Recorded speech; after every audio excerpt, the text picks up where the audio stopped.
Sige, gusto nyo doon tayo sa ano, sa takutan? Oh, Bayad ka ba na isurrender ka ng administrasyong ito? ano sagot? Ano sagot ba to? Oh, speaking of takot. Oh, sige. Yun lang ang masasagot ko lang sa iyo, Karen, is I am prepared for that. I am prepared for that. Di ba? Preparado na daw po si Bato de la Rosa, mga bossing. At eto nga, plus report, isang senador nagpatiwakal gamit ang baba, sabi ni Manolito Enriquez.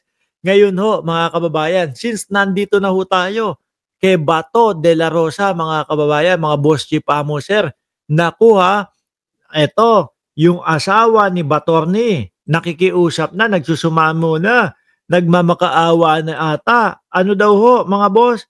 Ayan, Bato wife seeking due process amid alleged ICC arrest order, says Senator Amy Marcos. Di dun sa ICC ipaliwanag. Di ba? Pumunta doon sa ICC o pansamantala habang dinidinig yung kaso nila, doon muna sa ICC, di ba? Ano daw? Ang gusto, due process? Nung panahon nila, ano sabi ng dating Pangulong Duterte ba to? Sabi ng dating Pangulong Duterte doon mismo sa Senado, mga boss chief amo, sir, is binubuyo namin silang manlaban. Due process ba yon? Binigyan nyo ba sila ng due process? Parang hindi. Di ba? Doon pa lang po tingin ko doon sa pagkakasabi ng dating Pangulong Duterte na binubuyo po namin silang manlaban. Doon siguro na-realize ng ICC, okay, tama na to, into na natin to na investigasyon. Maglabas na tayo ng warrant of arrest dahil umamin na mismo ang dating Pangulong Duterte. Ngayon, due process, ang sinasabi ninyo, yun, punta kayo sa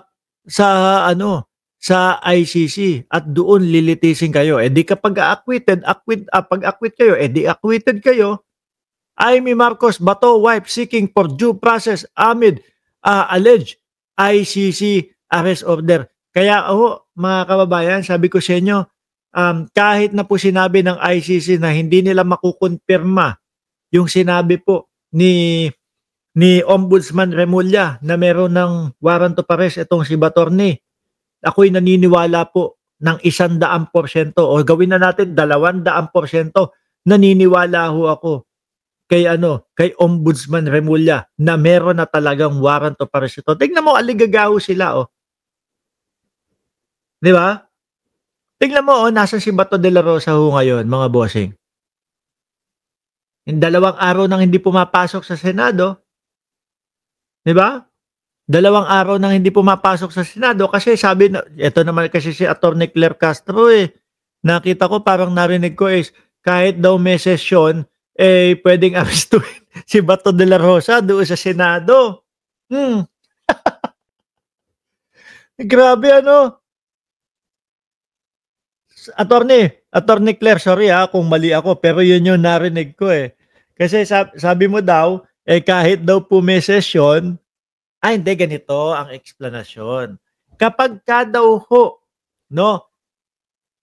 ang magiging parusa nung pag-arrest 6 na taon pababa, hindi daw pwedeng arestuhin habang may sesyon sa Senado.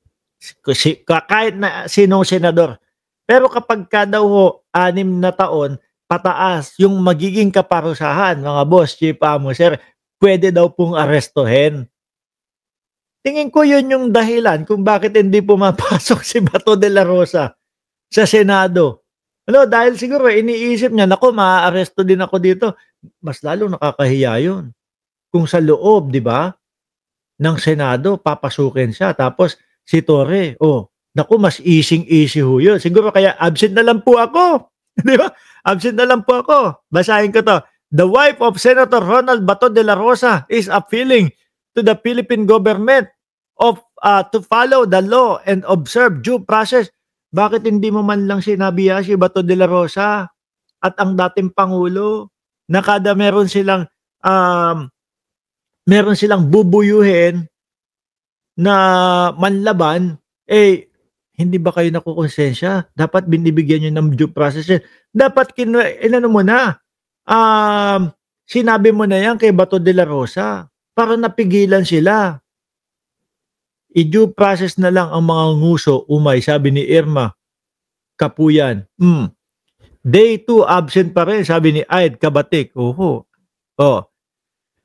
Observe due process and amid report that the International Criminal Court has allegedly issued a warrant of arrest against him, Senator Amy Marcos said on Wednesday. In an interview, Marcos said that she has not heard a word from De La Rosa himself, but she is communicating with his wife. Kita nyo, yung asawa na si Bato hindi na matagpuan. Sanay na sanay yan eh. Talagang asawa ng pulis. Pero ganun pa man, takot na takot at kabang-kaba. Sabi nyo kasi, ang usapang takot Diba? Dito tayo. Takot na takot at kabang-kaba na daw. Kahit asawa pa ng pulis. Nananawagan na tulungan na sana sila na kahit papaano may due process. Pero doon sa ICC, hindi naman sa Pilipinas siya nakakaso. Di ba? Hindi naman sa Pilipinas nakakaso yan. Paano sa ICC ikinaso yan? So doon ngayon, i-hearing yan.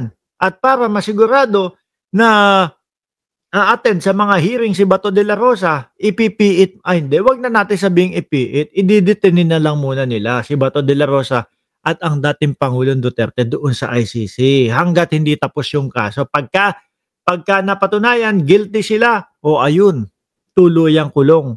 Pagka napatunayan na acquitted sila, dilaya.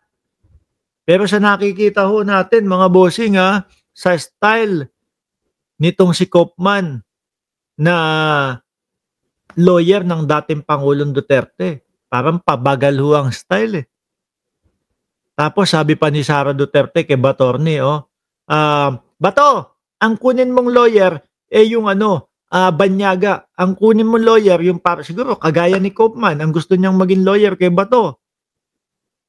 Baka ngayon Bato, baka nakikipag-usap ka na kung sino man lawyer.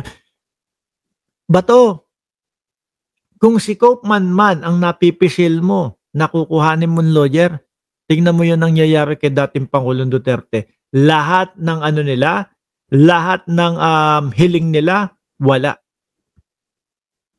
Lahat ng hiling nila, tablado. Pati yung interim release kay dating Pangulong Duterte. Kaya mag-isip-isip ka. Kung kausap mo na si Kopman ngayon, mag-isip-isip ka, Bato. Di ba? Ulitin ko, sanay na sanay yan, talagang asawa ng pulis. Pero ganun pa man, takot na takot at kabang-kaba, nananawagan ng tulungan sana sila na kahit papaano may due process, may hustisya, may soberanya ng Pilipinas. Sabi po ni Amy Marcos. Yung turmeric, bumara sa lalamunan ko. Humihingi ako ng tulong sa lahat. Talaga naman. At kung maaaring tulungan, sabi ko, asahan ninyo kung anong abot ng aking makakaya, tutulungan ko kayo. Tutulungan at tutulungan natin si Bato. Hindi para makaligtas kung siya ay may sala talaga, kundi na makatarungan ang proseso na gagamitin. Huwag itong nangyari kay Presidente Duterte, she added. Wawa. Malamang po, iyakan na naman mga DDS dito sa mga balitang ito.